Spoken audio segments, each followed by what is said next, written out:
Welcome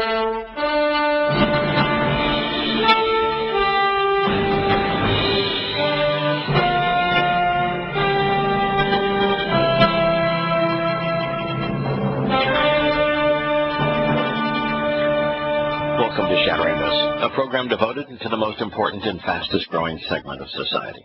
To those who know that the world's political, religious, military, economic, as well as media and academic institutions are corrupt, that they are counterproductive, that they simply can't be fixed. Our mission, therefore, is to know who is working against our interests, to understand how and why they are doing so, because exposing and condemning such schemes isn't hateful. It's the most caring thing we can do. In our concluding hour, we're going to use evidence and reason to explore Paul's letters to the Galatians, which was his first, to pit it against Yahweh's teachings, so that we can prove conclusively that Paul was a false apostle. If you would like to participate in this discussion anytime over the next 3 hours, you're welcome to call 877-300-7645. It was not my intent, but it certainly became too intriguing to pass up. To make the first topic of today what many would consider an oxymoron. As for me, I don't. The story begins, this is Fox News, in what some would see as an oxymoron. The advocacy group, apparently, and this is an advocacy group called Military Association for Atheists and Free Thinkers, the MAAF, the MAF, is preparing to ask the Department of Defense to appoint chaplains for atheists. A source tells Fox News that the Military Association of Atheists and Free Thinkers plans to pursue the request today, floating its president, Jason Torfey, as the proposed chaplain. Representative, this would be Congressman John Fleming, who is a Republican from Louisiana, last year opposed the creation of a position. He also voiced concern about the planned request. He told Fox News that he's got to wait to see how the proposal plays out, but threatened to use legislation to block it if necessary. And he's done so successfully in the past. Democrats, however, on the opposite side of the aisle, those who favor socialism and who have a natural affinity for humanism, unsuccessfully tried to pass legislation creating a post in 2013, just recently. In response, Republicans, who of course mix their politics with their religion, offered up a measure of their own to prohibit the Pentagon from naming such a chaplain. With Congress at odds, though, the Defense Department may choose on its own. A separate organization, the Humanist Society, has endorsed Oxford-educated religious scholar Jason Heap. He was proposed last year to be the first ever humanist chaplain in the U.S. Navy.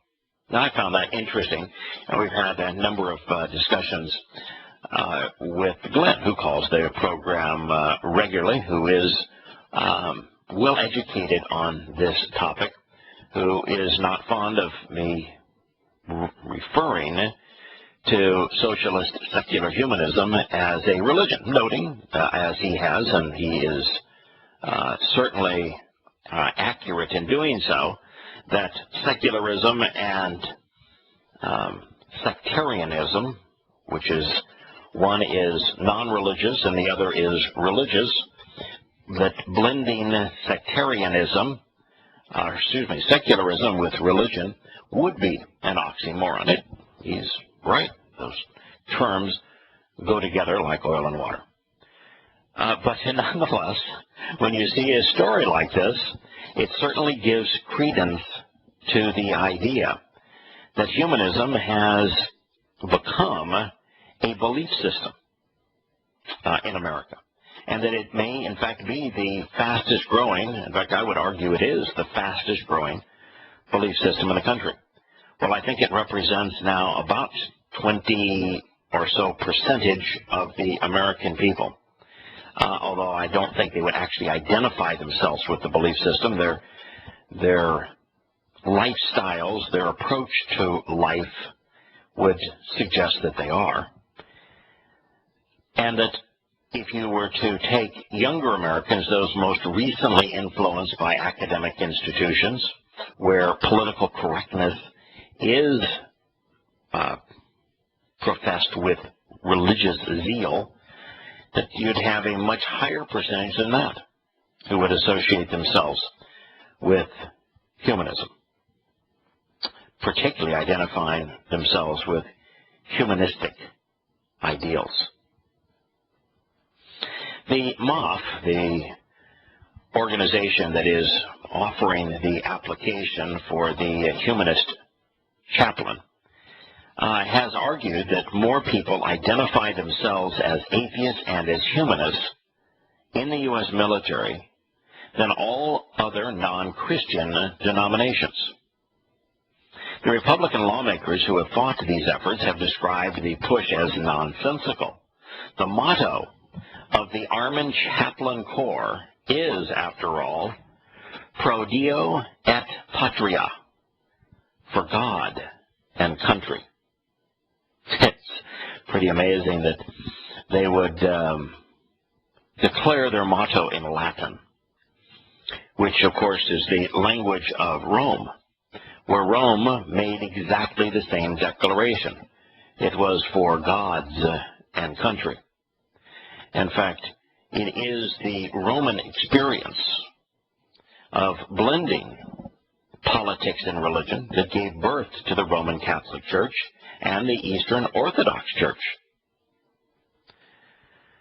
It is this blending of patriotism and religion that has caused the world to be so vicious over these many centuries. Fleming, the Republican congressman from Louisiana, said last year that the idea of an atheist chaplain is an oxymoron. It's contradictory. What you're doing is now saying that we're going to have to replace true chaplains with non-chaplain chaplains. Well, the reality is that the fastest growing religion in America, one promoted in the media, by politicians, and in academia, is that of man worshiping man. Its moral code is political correctness. And today, if you step outside of the parameters of what is accepted politically in this replacement moral code, you are crucified. Your behavior can be stellar, but if your words besmirch any closely held axiom of socialist humanism, you'll lose your basketball team. You will be pushed off your football team. You will be retired from the media. You will lose your job as a professor. You will be railroaded out of office politically. It does not suffer heretics well. Man-made global warming is an example of man overemphasizing the role of man. Freedom provided by military men, which is a myth, is another example. Entitlements from governments of men, as well as the adoration of men and women in prominent positions. The MAAF argues that military chaplains are not providing enough outreach for those who believe in man rather than God. According to research in 2009 by the Defense Equal Opportunity Management Institute, boy, there's an organization in need of an acronym, about a quarter of military service members who participated in the study say they held no religious preference. They didn't say they weren't religious. They just didn't prefer one religion over another. More than 4% identified themselves as humanists, while a little over 1% said they were pagans. Several organizations and religious scholars have pressed the U.S. military to consider naming chaplains for those service members, a religion for those without a religious preference among other religions.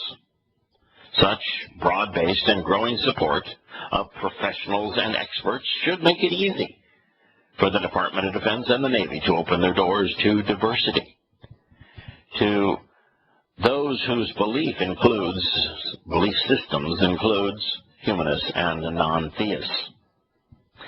I decided that it would be interesting to look up what is said about humanism. And the first thing, happens to be from Wikipedia. I'm not claiming that Wikipedia is the most credible source, but they certainly are the most popular source of definitions and of information. Humanism, as it was conceived in the 20th century, you find written on the Wikipedia site, rejected revealed knowledge. It rejected theism-based morality, and it rejected the supernatural. In the late 20th century, the humanist movement that affirms the dignity and worth of all men came into conflict with conservative Christian groups, especially in the United States, and thereby secular humanism became the most popular name of organized humanism. Though practitioners of religious humanism did not officially organize under the name humanism until the late 19th and early 20th centuries, non-theistic religions paired with human-centric ethical philosophies date all the way back to the age of Enlightenment. They have here a number of references that are equally interesting in this integration between humanism and religious thought. First, regarding the French Revolution, which would be the Jacobins. It's interesting, and we'll attend to this after the commercial break. It's interesting that the Jacobins are the first tangible evidence of the influence of Adam Weishaupt and his Order of the Illums, known to conspiracy buffs as the Illuminati. And their cult of reason was religious.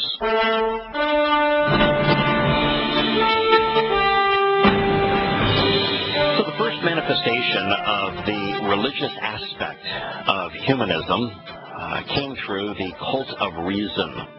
It was a religion based upon deism, devised during the French Revolution. And it is interesting for several reasons. One is that the Jacobins, who were the cult of reason aficionados, were the first tangible manifestation of Adam Weishaupt's new religious concept that was promoted as the Order of the Illuminated, of the Enlightened. And Adam Weishaupt, in creating this religious movement of humanism, of really socialist humanism, was desirous in changing the order, the political order of things.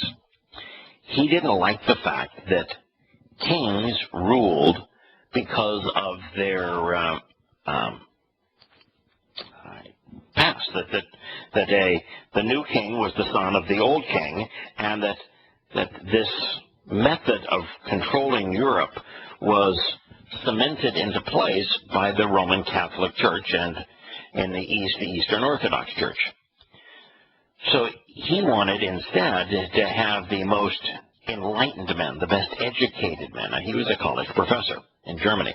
So he wanted to have the men that he thought were the best prepared to rule, and for that to occur, he would have to come up with a religious alternative that the masses would submit to that could be used in place of Christianity, because his sphere of influence was Europe. So he came up with what is really a communist or socialist religion, really on fascist ideas, and don't get tripped up over the fact that fascism is considered to be the antithesis of communism. It really isn't. They're both human control mechanisms for economic productivity that use absolute centralized authority over people to create the political and economic climate. The only difference is in fascism, individuals can own businesses and property, where in communism they can simply control them. But since the control mechanisms in fascism are usually even more strict than they are in communism, the difference between the two is insignificant, other than the wealth accumulated by those that are the chosen ones, the illuminated, of course, in Adam Weishaupt's parlance. So Adam Weishaupt recognized that for him to prevail, he was going to have to profoundly influence society and over time gradually indoctrinate people into seeing the world through his eyes. And so that's why he used first the Freemasonry and then academia, as well as religious seminaries, to promote his agenda. And the first that we see of it is the French Revolution. Now, Adam Weishaupt did most of what he wrote most of his plan and executed it right as America was forming, which is at the same time as essentially as the French Revolution. And so those individuals that promoted it wanted to have a test case where they took power away from the church and away from this inherited rule of kings, and to see if they could put the most enlightened men in charge of the country. They met in a place named after Jacob, and they became known as the Jacobins. Thomas Jefferson, while he didn't publicly admit to it, was certainly a deist, and therefore and was very, very close to the Jacobins. Probably was a Jacobin. In 1793, this article reads, during the French Revolution, the Cathedral Notre Dame de Paris was turned into a temple of reason. And for a time, Lady Liberty replaced the Virgin Mary on several altars. Isn't that interesting? Lady Liberty in the Temple of Reason in Notre Dame de Paris was the altar, the replacement deity for socialist secular humanism. In the 1850s, I should say, positivism reigned supreme. And the father of sociology founded positivism as a religion of humanity. And by the way, while I can't pronounce it very well, we ought not snicker at that, because that is really the nature of religion and politics today. Hope. Welcome back to Shattering Myths. So positivism, which would be the religious philosophy of being optimistic, is a overwhelming doctrine in today's world.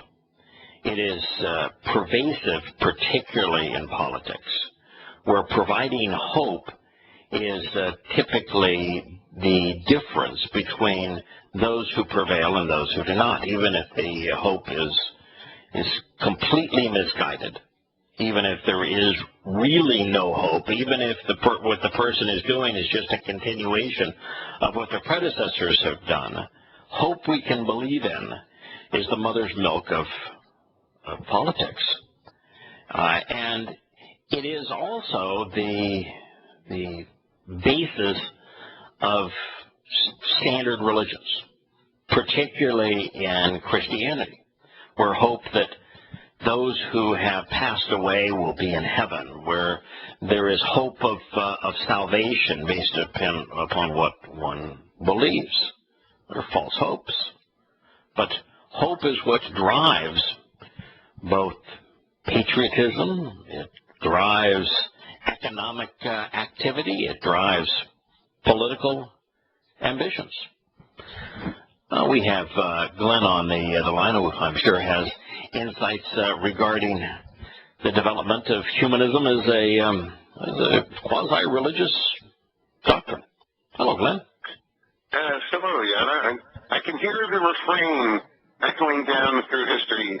You shall be as God, knowing good and evil. You know, humanism. You know, yes. I'll be the judge of that. Boy, hey, by the way, that is an extraordinarily profound insight. That we get right to the beginning of the lure of the adversary, suggesting that we can be just like the gods, and we've built entire empires on that notion.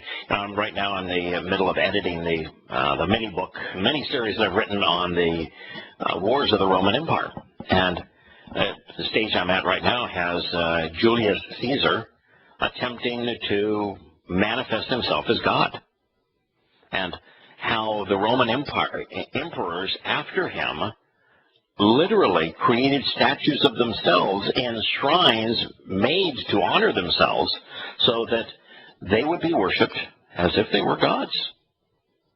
Yes, when you talk about Jefferson, I'm looking at a picture of Thomas Jefferson's memorial, you know, his statue, and sitting in a very Romanesque domed cathedral, yes, while Lincoln sits in a Greek square cathedral. Yes, actually, the Lincoln Memorial is a temple. Yes, it's called a temple. I mean, if you look it up, it is a temple. We have built temples and memorials and shrines to men in America. I mean, look at the Washington Memorial. The Washington Memorial is the most acclaimed historic edifice to sun gods, particularly in Egypt. And actually, when you were on yesterday, I had already left the call, but there was a news blurb on yesterday about the reopening of the Washington Monument, which I mentioned last week. But right. they mentioned that the benefactor was apparently a fellow named, I think it was Rubenstein or something like that. It was not your typical Freemasonic name. You know, it's like, why would a wealthy Jewish man want to fund a pagan Babylonian solar phallic symbol? But and you also mentioned Freemasonry, which Freemasonry has never been kind to Jews. That's why the reward for becoming the highest level Freemason is to become a Shriner, and when you become a Shriner, everything about Shriners is Islamic. And, of course, all you have to do is read the Quran to know the love and affinity that Muslims have for Jews. So, yes, why would a Jewish individual fund a phallic symbol to sun gods that was built and dedicated in Freemasonry custom? Right. And as you go up in the elevator and watching the monument, you can see all the various slabs of the stones and, you know, with the various Freemasonic insignia and stuff like that at various levels as you go up. And they sell the Freemasonic book about the history, like, right there in the bookshop. So you can't deny. But the Lincoln Memorial is angular. Mm-hmm. You know, and you make angles with squares, and the Jefferson Memorial is Roman curvaceous, which make curves with a compass. So anyway, the whole thing. Yeah, which is Freemasonry, and both of them form the triangle of Freemasonry with the Washington Memorial. So it's all of Washington is really set out to celebrate Freemasonry, which Christians all too often associate with Christianity and therefore talk about being a Christian nation. But this nation was founded by a Jacobin and a bunch of Freemasons.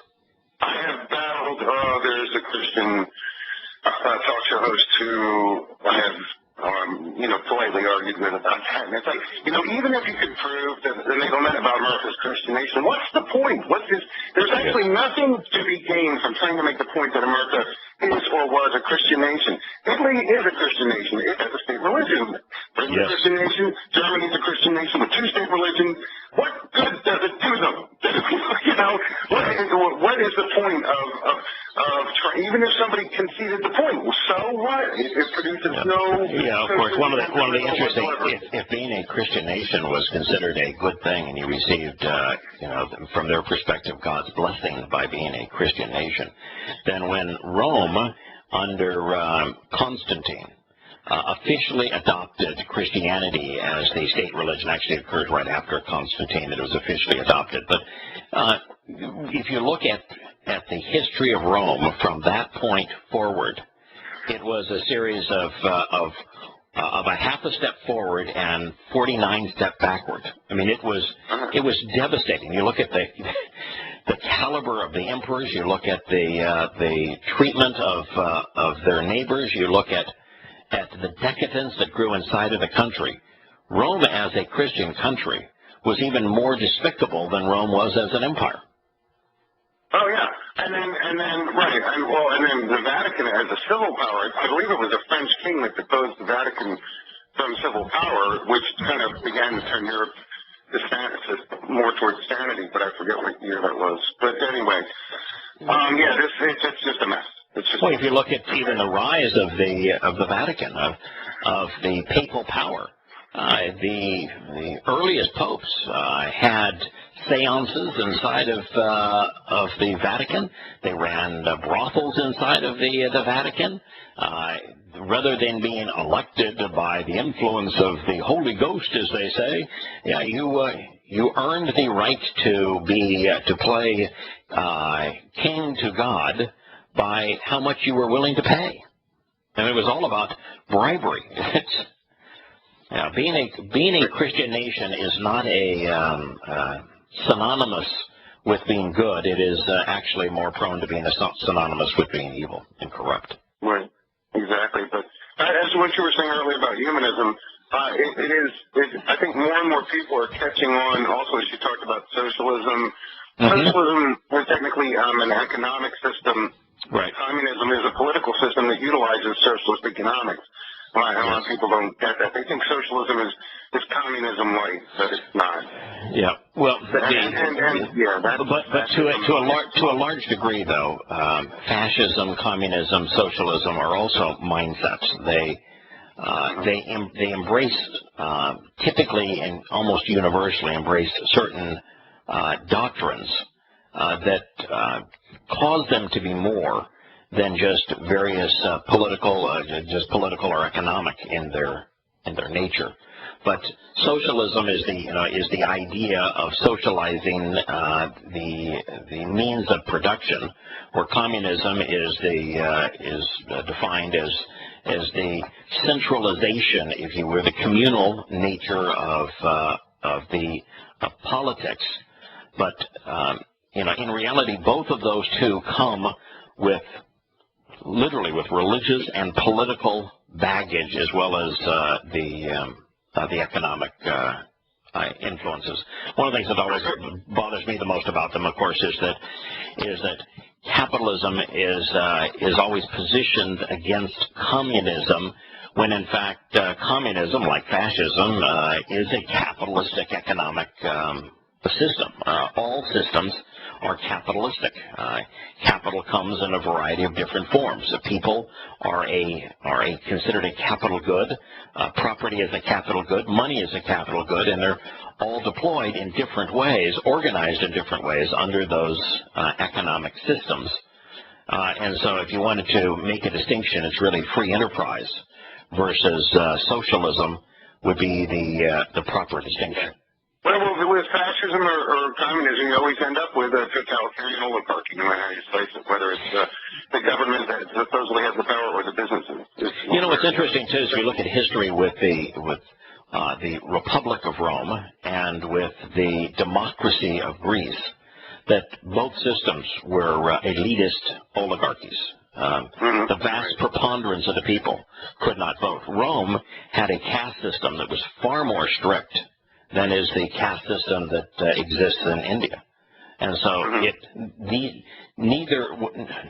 Rome was not a republic in the sense of the people legislative.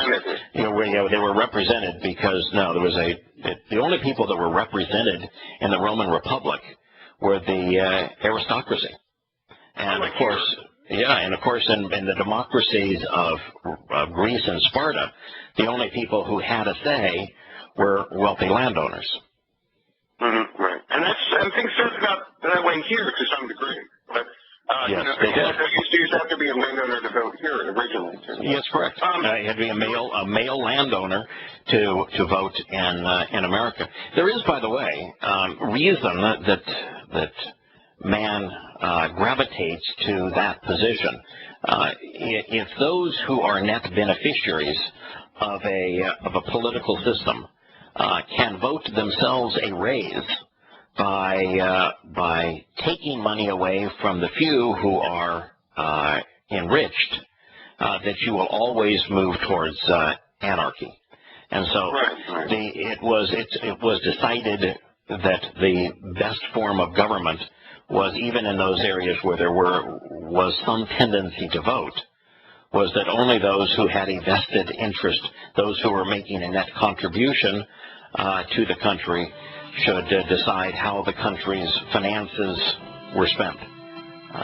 It's not a system that the world is considering going back to, but there is a country today where that system does prevail to a large degree, even though all Russians vote, and there genuinely is a representative government.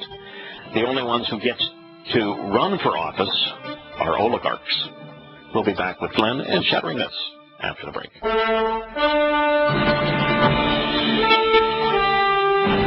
Welcome back to Shattering Myths. As we consider the onward march and influence of humanism, we find that in the 1850s, Auguste Comte, who was the father of sociology, founded positivism as the religion of humanity. And just as an interesting aside, as he was developing his thesis, he was a student and the secretary for the father of French socialism. So he created a religion based on altruism, whereby hope became the mantra. And just think of the influence today. I mean, from hope we can believe in to the hope that is promoted from the Christian pulpit to the hope of almost every politician. It's always, yeah, we recognize that things aren't great today, but there's hope. And that's why I began this program, by taking the exact opposite view in terms of human institutions. Those who hope to change Congress so that it is no longer destructive. Those who hope to change the occupant of the White House so he or she is no longer counterproductive. Those who hope to change the culture in various places, they're misguided. It's false hope. There is no one that you can exchange for one politician or one general or one person in the media, or even for hundreds of them, that's going to make any difference. It's an absolute waste of time. It is false hope. But yet, for the vast preponderance of people, the overwhelming preponderance of people, at least I would say until 10 or 20 years ago, if someone like myself said that if you examine the condition and the history of government, of politicians, of academia and universities, of the media, if you consider the history of religion and its present state, that there is absolutely no chance whatsoever that any of these institutions can be resolved. And then a person debating that position said that, there's always hope. And they talk about whatever their hopeful scheme is. with the vast preponderance of those listening, the person who is promoting without evidence or reason hope would prevail with the audience. Now, we have reached a time where the hopeful no longer see hope. They recognize there's no reason to vote. It's why cast a vote for the lesser of two evils, even if that lesser of two evils could be identified. I mean, imagine the election between John McClown of Arizona and Barack Hussein Obama. Who was the lesser of those two evils? So a vast number of people, as we learned last week, are leaving Roman Catholicism, for example, because they recognize there's no hope there. And so that doesn't mean that those individuals are hopeless. It just means that they recognize that human institutions aren't going to resolve the calamity that these institutions have brought on people. What's your impression of that? Yeah, go ahead, Glenn. It's very problematic. I wanted to harken back to Weishaupt for a minute, because you were talking about his opposition to intergenerational dynastic power and, with the kings and stuff. Yes. It's interesting, that versus something that's more of a meritocracy, let's say. That is precisely the conflict between the Shiites and the Sunnis. The Shiites are dynastic in the sense of wanting the head of Islam to be a descendant of Muhammad, whereas the Sunnis would be more like Weishaupt. They're saying, something for a meritocracy of some sort. Yes, it's of course interesting that the Shiites haven't figured out that there are no descendants of Muhammad. Exactly. So, so the basis of their